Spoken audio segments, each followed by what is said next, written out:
कुंदन मिश्रा, आप देख रहे हैं पब्लिक लाइव।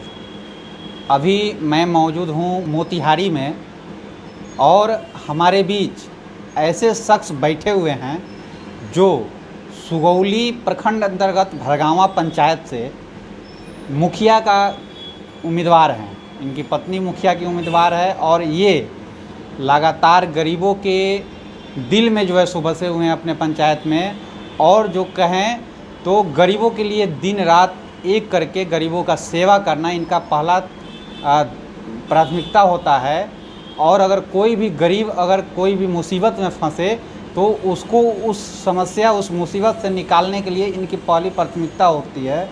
तो हम जानते हैं इनसे कि ये अगर चुनाव मुखिया का जीतते हैं तो ये पहला विकास अपने पंचायत के लिए, अपने गरीब भाई बहनों माताओं के लिए क्या करेंगे। जी आइए, स्वागत है आपका हमारे चैनल में। बहुत बहुत धन्यवाद आपका चैनल का। मैं सबसे पहले गरीब घर में मैंने जन्म लिया है और चुनाव 2016 में मेरा पत्नी रूबी देवी चुनाव लड़ी थी। हम लोग हार गए थे। हारने के बाद लगातार जनता के बीच कभी जेल की सफ़र करना पड़ा, कभी मुकदमा का सफ़र करना पड़ा, कभी लाठी भी खाना पड़ा जनता के लिए। उस सभी विषय को छोड़ते हुए हमने आगे की संकल्प मैंने 24 घंटा जनता के सेवा में, दुख में, सुख में हमने प्रयास चलाया है। पहला मेरा मकसद है भरगावा पंचायत को, जनता को मैं कोटि कोटि नमन करता हूं कि मेरा पत्नी अगर चुनाव जीतती है भरगावा पंचायत से तो मैं सबसे पहला सभी वार्डों में 100 गरीबों को मनरेगा के तहत काम देंगे। किसी भी प्रकार का लापरवाही बिचौलिए दलालों को हम लोग पैर नहीं जमने देंगे। दूसरी चीज़ कि जितने भी प्रधानमंत्री आवास में गरीबों को नाम छूटे हुए हैं, जो दलित हैं, हमारे भाई बहन जो सबसे ख़राब ज़िंदगी जी रहे हैं, वो गरीबों को मैं प्रधानमंत्री आवास में जुड़वाने के लिए, जिनका 2002 में 2020 में 20,000 25,000 बहु लोगों को मिला है, उनकी ज़िंदगी बहुत नरक से भी बेहतर नरक है हमारे भरगावा पंचायत में। उस सभी गरीबों को प्रधानमंत्री आवास में नाम हम जुड़वाएंगे अगर चुनाव जीते हैं तो। तीसरी विषय, किसानों के लिए आधा किलोमीटर में सिंचाई की व्यवस्था की जाएगी, बिजली की व्यवस्था की जाएगी। 35 शिक्षकों पर 35 बच्चों पर एक शिक्षक का व्यवस्था चुनाव जीतने के बाद होगी।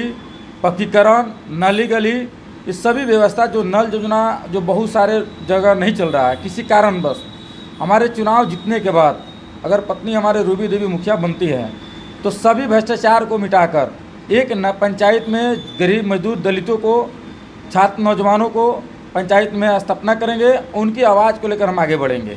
एक चीज़ देखा जाता है कि वह बाढ़ हो या चाहे कोई प्रकार की आपदा हो, उसमें आप खुद आगे आकर के वह चूड़ा मीठा हो या कोई राहत सामग्री हो या प्लास्टिक हो या तिरपाल हो, गरीबों के बीच में ले जा कर के देते हैं और गरीबों के सुख दुख को बांटते हैं।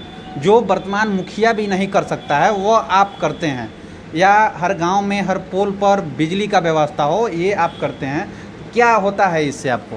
देखिए, हम तो सबसे पहले पंचायत में 2017 से लेकर और 2021 के बीच बाढ़ पीड़ितों के लिए हम जितना संघर्ष मैंने किया है, कोरोना महामारी में साबुन, बिस्कुट, मास्क का वितरण किया है हमने, और 1 साल से करीब फांड रहा है मेरे पूरे 1 से 17 नंबर वार्ड तक पूरे पंचायत में LED बॉल 2 साल की गारंटी है। और मैं समझता हूँ कि चुनाव अगर जीतूँगा तो जमात को अगर सेवा करने का अगर जनता ने मुझे मौका दिया तो हम समझते हैं कि पूरे पंचायत को एक रोशनी के तहत एक नए रोशनी देंगे, ताकि किसी भी मेरे पंचायत को माता बहन छात्र नौजवान टॉर्च की व्यवस्था रात में कमजोरी महसूस ना करें।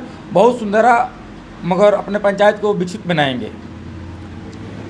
ये इनकी जो है सो पहली प्राथमिकता होगी। गरीबों के सिवा वह नल जल योजना हो, इंदिरा आवास हो, स्कूल हो, इससे भ्रष्टाचार मिटाने का पहला प्राथमिकता होगा।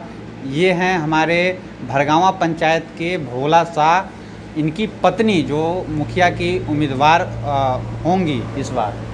सबसे पहले कि मैं खुद जनता तक मैं पहुंचूंगा, किसी बिचौलिए को, किसी दलाल को हमको चुनाव में ज़रूरत नहीं पड़ेगी। हम जनता के सेवक हैं। जनता के बीच हमारी पत्नी, हमारे बाल बच्चे सब जाएंगे और जनता की जो समस्या होगी जीतने के बाद डायरेक्ट उनकी समस्या मैं खुद सुनूंगा, मेरा पत्नी खुद सुनेगी रूबी देवी, और मैं खुद जनता को समस्या का निदान करने के लिए मैं खुद आगे बढ़ूंगा। मैं किसी बिचौलिए को मेरे जीतने के बाद 20 मुखिया नहीं होंगे, एक मुखिया होंगे रूबी देवी दूसरा पति मैं भोला शाह। इनका का नाम है कि मैं जनता का सेवक हूं और मैं ही जनता का सेवा करूंगा, डायरेक्ट रूप से जा कर के मिल करके। बहुत बहुत धन्यवाद भोला साहब।